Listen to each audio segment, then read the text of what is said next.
Hello बच्चों, आज की क्लास में हम डिस्कस करेंगे expressing a number as a product of its prime factors. यानी किसी नंबर को हम उसके प्राइम फैक्टर्स के प्रोडक्ट के फॉर्म में किस तरह एक्सप्रेस कर सकते हैं।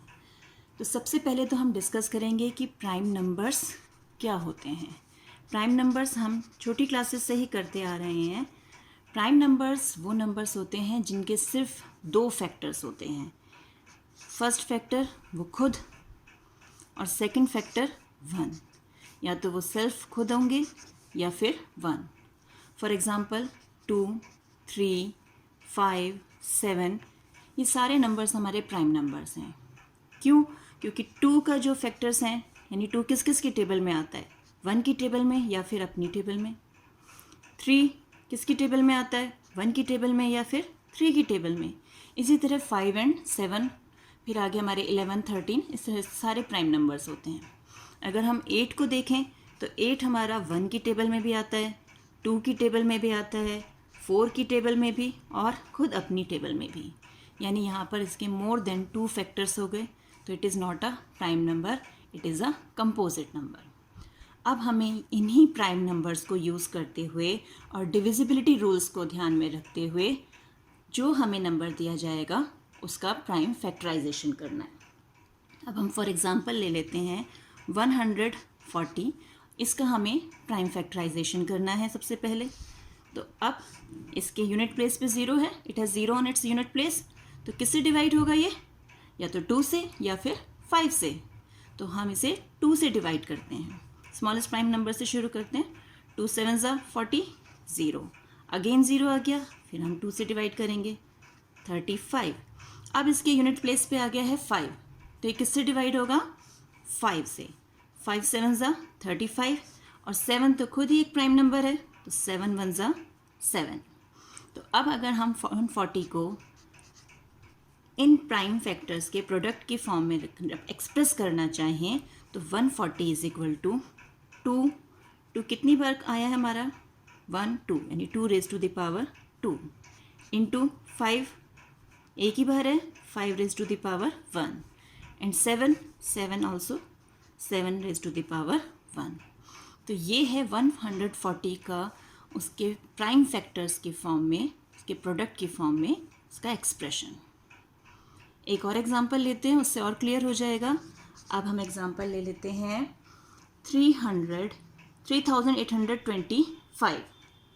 अब इसके फैक्टर्स बनाएंगे तो 3825 के प्राइम फैक्टर्स अगर हम बनाते हैं, यूनिट प्लेस पे कौन है, 5, तो ये डिवाइड होगा 5 से। तो पहले हमारे पास आ गया 5 7 ज़ा 35, फिर 5 6 ज़ा 30 एंड 5 5 ज़ा 25।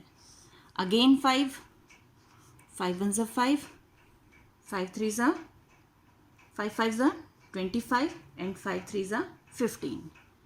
अब 3 से क्यों कर रहे हैं हम इसे डिवाइड, क्योंकि इसके डिजिट्स का सम जो है वो 3 की टेबल में आता है। 5 + 1 6 + 3 9, 3 5 ज़ा 15, 3 1 ज़ा 3। Again sum of the digit 5 + 1 is 6, 3 1 ज़ा 3, 3 7 ज़ा 21 एंड 17 जो है वो एक प्राइम नंबर है, वो अपनी ही टेबल में आता है। 17 1 ज़ा 17। अब हम 3825 को कन्वर्ट करते हैं, एक्सप्रेस करते हैं इसके प्राइम फैक्टर्स के प्रोडक्ट की फॉर्म में। तो सबसे पहले हम ले लेते हैं 5 आए हमारे पास। 5 कितने टाइम्स है, 2 times. 5 raise to the power 2 into 3, again 2 times, 3 raise to the power 2, 17 1 time. अब इसे रीअरेंज करें तो 3 square into 5 square into 17 raise to the power 1। तो इस ढंग से हम अपने नंबर्स को, कंपोजिट नंबर्स को उनके प्राइम फैक्टर्स के प्रोडक्ट के फॉर्म में एक्सप्रेस कर सकते हैं। अब इससे रिलेटेड जो क्वेश्चन एग्ज़ाम में आते हैं, अब एक क्वेश्चन हम वो डिस्कस करते हैं। और ये दोनों जो क्वेश्चंस हमने भी डिस्कस किए हैं, ये आपकी NCERT की एक्सरसाइज 1.2 का फर्स्ट क्वेश्चन का फर्स्ट पार्ट और थर्ड पार्ट है। तो अब हम इससे रिलेटेड दूसरे क्वेश्चन डिस्कस करते हैं। जैसे हम देख रहे हैं यहाँ पर लिखा हुआ है find the missing term in the given prime factorization tree. ये एक प्राइम फैक्टराइजेशन ट्री है, इसकी ब्रांचेस में कुछ हमारे मिसिंग टर्म्स हैं जो हमें सर्च करने हैं और लिखने हैं यहाँ पर। तो इसको हम कैसे सॉल्व करते हैं, हम इसे नीचे से स्टार्ट करते हैं। अब प्राइम फैक्टर्स 17 के हम फैक्टर्स बनाएंगे तो 1 को किससे मल्टीप्लाई करें, क्योंकि जो नीचे फैक्टर्स होते हैं उनको मल्टीप्लाई करके हमें ऊपर वाला नंबर मिलता है।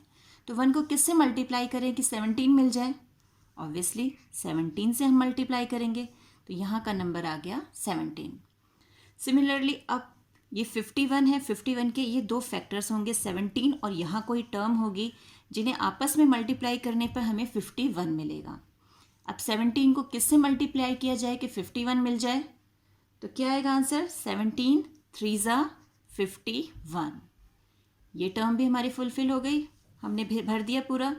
अब यहाँ जो है टर्म वो हमें कैसे मिलेगी, जब हम इन दोनों फैक्टर्स को मल्टीप्लाई करेंगे, यानी 51 को हम 3 से मल्टीप्लाई करेंगे।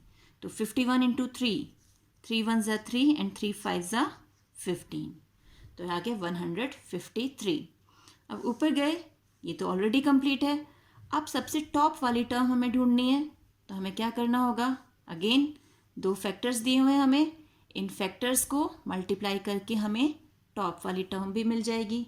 तो जब हम 765 को 5 से मल्टीप्लाई करेंगे तो हमें मिलेगा 3825। तो इस ढंग से हमें कोई भी प्राइम फैक्टराइजेशन ट्री दिया हुआ हो जिसमें कुछ टर्म्स मिसिंग हो तो उसे हम इस तरीके से सॉल्व करेंगे, यानी फैक्टर्स को मल्टीप्लाई करके हम उसकी ऊपर वाली टर्म जो है वो निकालेंगे।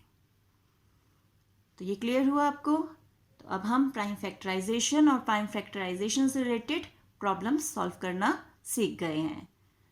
तो मिलते हैं एक और वीडियो में, तब तक keep practicing and enjoy maths.